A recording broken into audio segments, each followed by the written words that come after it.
All right, let's welcome in Kelly in Vegas, aka Kelly Stewart. Or maybe I got that backwards. Your real name is Kelly Stewart, but you're known as Kelly in Vegas. We've talked sports and gambling for years. How we doing today? Doing really well. It's been a crazy day. Yeah, you got a bunch of news. I don't know which one do you want to start with. You got a lot going on approaching football season. Yeah, football season for me started a lot earlier this year, and I Oh, kind of eased into it. And then I kind of got a little bored there in July, and all of a sudden it just smacked me in the face. We're 10 days away from college football, and I'm going, I feel so unprepared. right. Yeah, college football it sneaks up on you there, but the good news is the first month is kind of low key, right? Because there's only a few good games. Everybody's got the bad games, but the NFL is where the real action's at. Are you ready for the NFL? I have been ready for the NFL. The best part Oh, about the NFL is that you can essentially get ready right after the draft. There's not no. anything. Oh, yes. The NFL, you can start your prep work. You have general ideas of what's going on. College football is so insane. You have 130 plus teams. By Mhm. the way, I have a spreadsheet I just tried to update. There are still 34 Power Four schools that have not named a starting quarterback, and it starts in 10 days. So that's the kind of stuff that I Hmm. mean, just smacking me in the face today, Yeah. going, oh, yeah, I would love to be able to bet the under on the University of Kansas 5.5 wins, but they haven't named a starting quarterback yet. So, Yeah, and you can't fire them. do those types of things really hold a lot of value? They can dictate how you think the course of a game will go, depending on if the quarterback's more athletic or if he's more of a game manager, right? Those types of things do matter. So yeah, I'm ready for NFL season, been ready for NFL season. College football though, man, I feel like I need to like cram a little bit harder for the test. Yeah, I mean, college also has so many large spreads, during the season that I don't. I mean, I pay attention to it, but I'm probably 75 NFL, 25% college. But let me ask you this. So you said you start prepping for the NFL after the draft. So, like, as soon as they name, hey, the Chargers have offensive coordinator Mike McDaniel, you're doing all your work on McDaniel. You're doing all your work on the new Seattle OC. Because it seems to me like, we've had a bunch of gamblers on it. It seems like most people are like, this is where the market has no idea what to do because there's so many new play callers like Davis Webb, Sean Mannion. What are these guys? What's in their DNA? What are they going to do? So, did you spend all summer like diving into them? So I think initially what I do is I kind of just start to get myself ready, right? You've got to get your coaching changes, you've got to get your trades ready, those types of things. And the nice part about what I have built is that it is really just plug and play at this point. Okay, here's what we've Mm. got. Here's the quarterback drop off. Here's what Von Miller, all of this news, Von Miller to the Dallas Cowboys. Do we really think that that makes much significant difference for this defense? I love Von Miller. Huge Denver Broncos fan growing up as a kid. He won them Super Bowl 50. Do I think he moves the needle? No. So Really? those types of like late things don't really matter all that Huh. much. At least not in my opinion. If the Rams defense gets a little bit better if they sign Aaron Donald, maybe. Yeah, I would argue that they're going to be a more cohesive unit. Does that move the needle 10 cents, 20 cents? Maybe. There might also be an overreaction there to really how good the defense already is. And is one more plug and play person going to make that big of a Mm. difference? Yeah, I guess I would somewhat agree on Von Miller. I mean, I think he could situationally work. For Then, sure. but he's an edge rusher. I mean, I think the quarterbacks and the OCs matter way more than 37-year-old Von Miller. But so let me ask you about like a Declan Doyle of the Baltimore Ravens. Yeah, you He's a need to Ben ask Johnson Errol guy. Epstein. You need to ask Errol Epstein about these guys in the Baltimore Ravens. If you Oh, think she's a I'm that, big, oh, I'm not that convoluted when it comes to NFL. I am so yeah. much more numbers based, power ratings wise. I'm not exaggerating. I bet two or three, maybe NFL games a week. I'm not kidding. There is just not a lot of No value there. margin. I know, And that's but the that's problem. the But challenge, that's Kelly. why I like the contest because then you can still get action Yes. down on so many games, but you're not putting your hard-earned money where there's really just not an edge for you. Yeah, of Yeah. course, I love sitting on my couch every single Sunday, got red zone on, flipping back and forth, got the box on in the afternoon, split TV. I love the NFL. I think it is a great product overall, minus some of the referees every once in a while. But but do we every single Sunday in the fourth quarter, whether your team's up 2 touchdowns or down 2 touchdowns, do you have that pit in your stomach? Like, how do I lose this? How do Oh, of I course. laid 3.5. How do I lose it here? What happens late? And then that game lands three and you're going, how do they do it? Well, that's Yeah. because it's the number one bet sport in America and the bookmakers spend a ton of time on it. Yeah, it's a fool's errand to try to beat it, but that's not going to stop me. No, And of course I will not. say this. So first of all, tell us about the contest that you got going on at Splash Sports. So you mentioned you were 75-25 NFL. I'm Yeah, 75-25 college football. So I interesting. told Splash, I said, you know what? I brought so many other commissioners over to Splash with me. Ariel, Wager Talks over there. I've got so many other friends that are doing contests that I said, I just want to stick to what I'm good at, and that's college football. So I'm running two pick seven college football contests, one for Wow. $100 and one for 500. And shockingly, the 500 one is almost halfway full today. So we've got Mm. 10 days and it's almost halfway full. I was kind of like, wow, maybe there is an appetite for a bigger money college football contest than I thought. So that's exciting. Then we're also doing a college football survivor, $200,000 guaranteed, $100 to get in. That one's going to be fun because it's double pick weeks. And Mm. you kind of know that there's going to be some of those upsets. You know, we saw it Yeah. last year with Notre Dame. We've seen it with other double digit teams in the past, Alabama losing to Florida State and so forth. People are going to pick those double digit spreads, and those favorites are going to lose from time to time, and when they do, it is an absolute bloodbath for Survivor. Yeah. So it's fun. I really am enjoying that. And then I am going to do a only because Kelly and Murray is going away, at least for this year, my podcast with John Murray from the Westgate Superbook, and we had developed one called Mini Losers. Last year was Okay. the loser survivor. And we had such good feedback on it. They said, hey, will you run this back again? I said, absolutely. So that is the NFL loser. So each week you have to pick an NFL loser. So the nice part is all the other traditional survivor contests, you got to pick the win in advance. Well, guess what? All people are going to do is pick against the Jets and pick against the Dolphins and pick against the Cardinals. Right. And now it's like, oh, wait, I got to pick a team to lose. So you can only pick the Cardinals once. You can only pick the Titans once. Mm. It makes it a little bit more spicy and fun. I like that. That sounds like a fun one. Let me go back to the college pick'em. So you said how many double pick weeks are there? So in my college pick 'em none. In the Survivor, double pick Mm. weeks every single week because we kind of want college just isn't as hard as the NFL, right? We Yeah. do know that the parity top to bottom from teams 1 through 32 in the NFL, really at the most, we're talking 2 touchdowns, maybe 17 and a half points. That's if you've got like that Kansas City Chiefs team for when they won the Super Bowl in what was it, 20, was it 22? And you've got a, really bad 2-win Browns team or 2-win Jets team. Like that's at the most, you're getting 2 touchdowns, a little bit more. But in Hmm. college football, like you said, we see massive spreads, massive. Alabama will be a 51-point favorite to ULM, those types of, Right. and we don't want people to be able to just pick those. You just can't just pick those every single week. So we narrowed it down: Big 12, Big 10, SEC. I kicked out the ACC last year, and a lot of people were mad at me. And then the ACC turned out not to be that good outside of a little team named Miami. So Yeah. I did think that it was a nice format. So we ran that back this year. So double pick weeks there. But in the pick five, it's just pick five all through the college football season. I'm really excited for that because I think there is some really good handicap to it.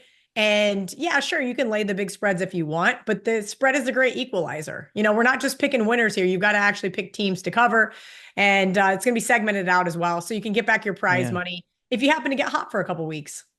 So we have Brad Powers on occasionally, and Oh, he's yeah. always got. I know you know Brad. He's got some interesting stuff. A team he's kind of circled that I've been focusing on is Penn State. Right, they run off James Franklin. Everybody thought they were going to get Signetti, no shot. They land on Matt Campbell, who's kind of underrated. He brings a billion transfers, and we've seen this formula before. Coach moves, adds a bunch of transfers, and the schedule's favorable. They're on seemingly nobody's radar. I don't know if you. It's like Indiana, Ohio State, Oregon, all the big boys. Nobody's really talking about Penn State. Do you have anything on the Nittany Lions this year? It's hilarious you say that because I just filmed a preview show on Wager Talk with Bet on it. And every single one of Okay. us, we did not talk before the show. I told the guys to update the script. We were all busy. And then all of a sudden, I'm typing in right before we go on, and every single one of us liked Penn State. And I was like, oh no, that's the kiss of death. I still, Wow. I still don't know if it is. I love Matt Campbell. I went to Kansas State, Iowa State. Farmageddon. So he was kind of a pain in my side, if you will, man. And last year we're in Dublin and they ended up getting the win. But here's the reality. And whether you want to talk about Matt Campbell and bringing 80% of this coaching staff and team with him, I mean, he brought every. Yeah. They have the softest draw in the league. They don't play Mm. Indiana. They don't play Ohio State. They don't play Oregon. They play at Marshall. They play Marshall, excuse me, at Temple. They'll be huge favorites there. Oh yeah. Buffalo, Wisconsin, at Northwestern, Purdue, Minnesota, Rutgers, Maryland. There's 9 games. And they're going to be favored in every single one, and some of them by double digits. Listen, I'm not high on USC this year. They play USC. They're at State College. I think it's going to be a coin flip. We've seen how USC has really faltered in the Eastern time zone since joining the Big Ten. I don't see how you can't bet the over 9 wins juiced. I even said, could you argue 9.5? They have to win 10. They're depending on the math and who you talk to, that might be a worse bet. But they play their opponents' combined win percentage was 40% last year in Big Ten play. They have no Power 4 non-conference games. How do you not sprinkle them 22-1 to win the conference? Are they going to? Probably not. And that's the thing. Like nobody had Ole Miss making a deep run in college football last year, right? Very good point. What was it? 2 years ago? Was it? I felt like someone 2 years. Indiana made the playoff 2 years ago, but they lost to Notre Dame.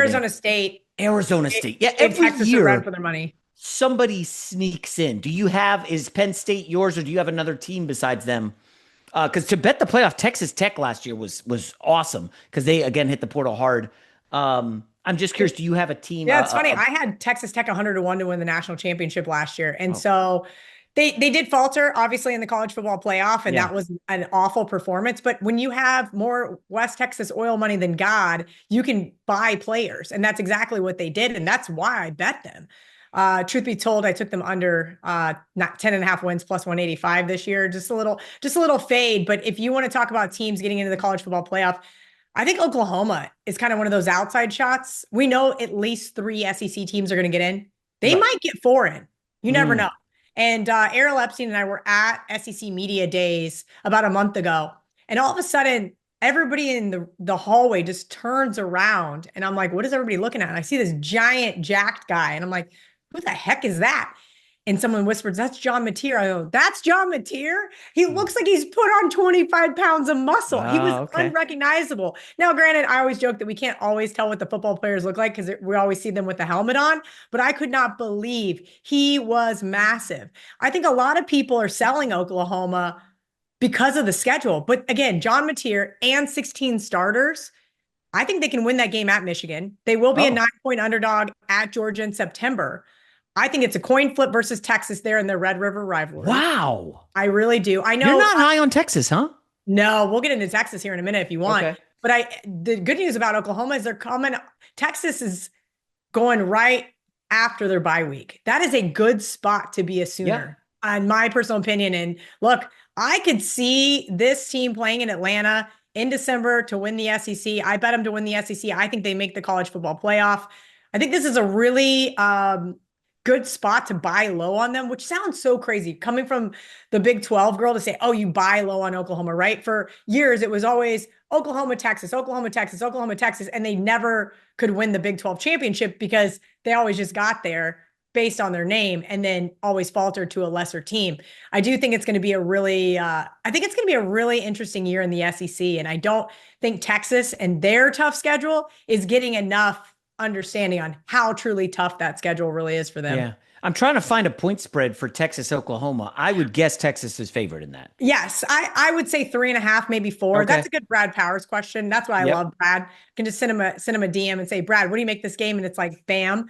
But I do think that Texas will be favored. But again, remember, that's a neutral site game in Dallas. Yeah. It is always 50-50 Oklahoma and Texas fans in that building. I got to ask, do you think everybody's a little lower on Texas simply because of how underwhelming they were last year? Because, they got arguably the number 2 wide receiver in the country, probably the number 1 quarterback.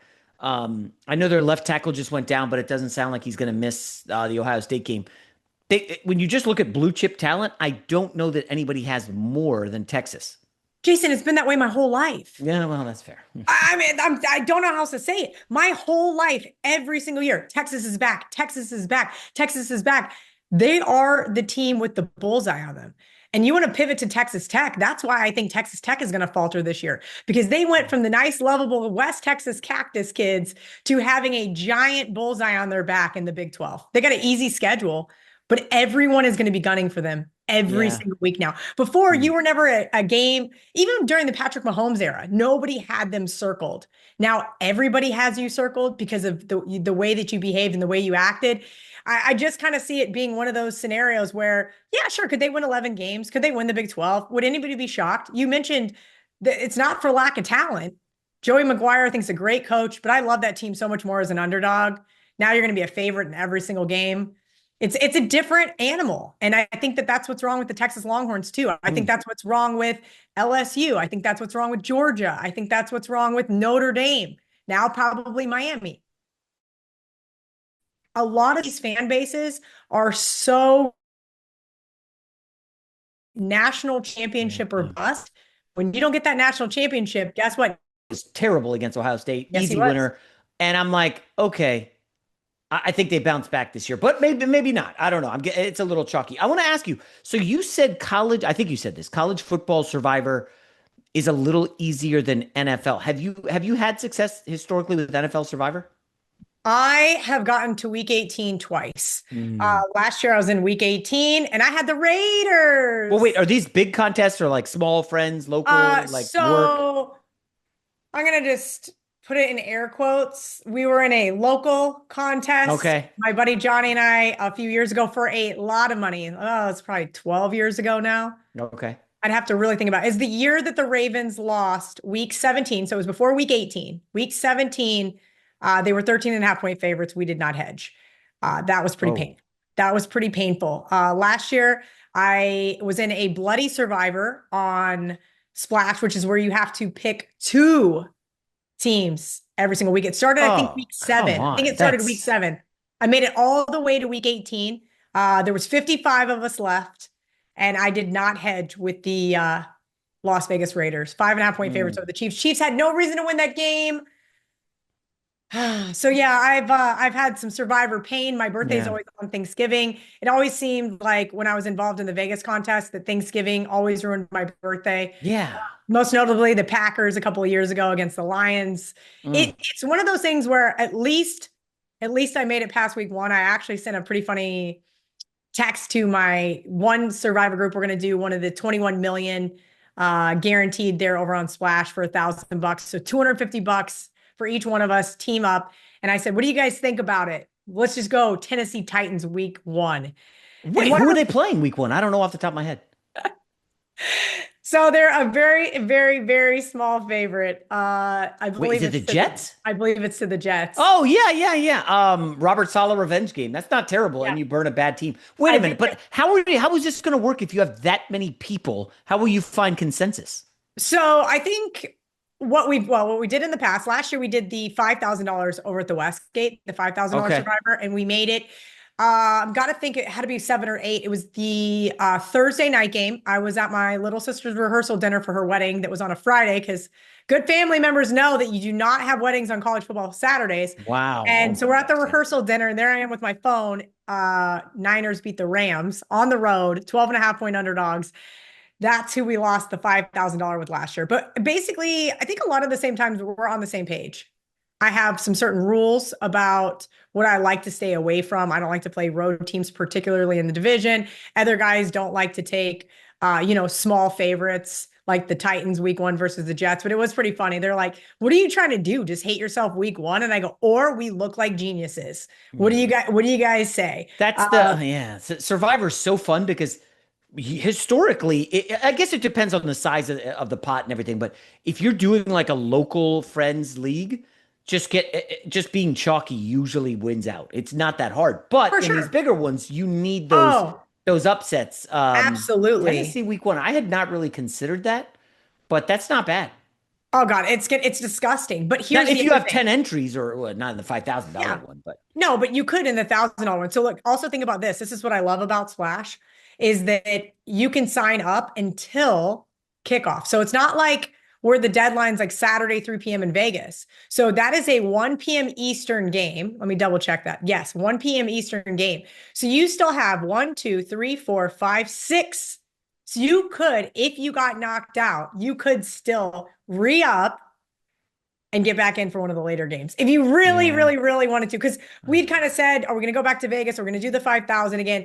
That one was like a little gut wrenching for me because we lost as double digit favorites. So it was like, do we really want to do that again? Or would we rather get five in the $21 million guarantee? And I think the math just makes more sense. I'd rather get five with those guys in the $21 million guaranteed than sign up for one $5,000. So you got to check hers out. Now, I will say Tennessee Titans murdered me last year with the Arizona Cardinals Oof. game.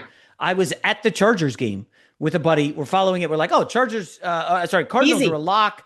And then Demercado, the jackass, fumbles before the goal line, flipped the game. Tennessee comes back and that was a gut punch. That was one of those like, come on, that was in the bag. Ugh. That's why Survivor, those $5,000 ones are tough. $5,000 buy-in. I don't. That's a lot of money. And that's what Yeah. I'm saying. So it was 1250 a person. And I said, okay, do we want to do it again? Someone's got to fly to Vegas. I'm too busy. Who's doing it? You got to get a proxy. It's all those things. That's all the stuff that I love about Splash is Yeah. it could be the day before and I could be like, you know what? Fine. I had a good college football Saturday. I'm going to get two more entries in the $21 Yeah. million guarantee because there's a X number of layover or overlay, Yeah. right? So to me, it's kind of a no-brainer and it makes my life a lot easier. Yeah. We could wrap up, Kelly, with some news that you have joined a new media outlet, huh? Yeah, very exciting stuff. Clay Travis. I have no idea why this man who sold Outkick to Fox doesn't just go retire. I tease him all the time. I'm like, your poor wife probably would just love to live in your beach house in Florida, but that's just how some people are wired. And I think he thinks he's going to run it back and do it again. And so far today has been absolutely amazing. Sport and State. Everybody launched their shows on there today. Ariel Epstein, Joe Ranieri, and I are doing a show called On Tilt. And a lot of people are like kind of confused by the name. And I'm like, no, you're like reeling, something's bothering you. You had a bad beat or you saw something on the internet or something's bothering you. And there was a lot of reeling, show number one. So it's pretty funny because at first people I don't think understood what the On Tilt reference was. I think they were thinking poker and making bad Right. bets. And I kind of get that side, but it's more about just voicing your frustrations, especially when it comes to being a sports bettor. So exciting stuff over there. First shows in the books every single day, though, Monday through Friday, 4 p.m. Eastern on sportandstate.com. It's Yeah. also going to be on the On Tilt YouTube channel. And I think they're going to be on iHeartRadio too. When you're launching a new platform, which I Mhm. have never done, there is so much to do that you can't do Yeah. until you just do it. And so today was absolutely insane. We got it. We got our first show done, and that's why I'm still kind of on tilt over here on your show. It's like Fernando Mendoza. Like you can watch Kirk Cousins play, you can break down film. You just got to do it. That's how you got to start Mendoza. Just put him out there. He's going to be They have fine. He's to. going to survive. They have to play him. Asinine. Anyways, You have to ranted about that enough. trust me when I say this, I have never understood either. You've got to just pick a quarterback and stick with it. And you've got to make it work, especially when you're a team like the Las Vegas Raiders. I'll never understand this quarterback carousel thing that these teams do. But then, hey, Sam Darnold won a Super Bowl last year. So what the hell do I know, Jason? All right, Kelly in Vegas, great stuff. Congrats on the new show and the Splash Sports contest, Kelly. See you soon. Thanks, Jason.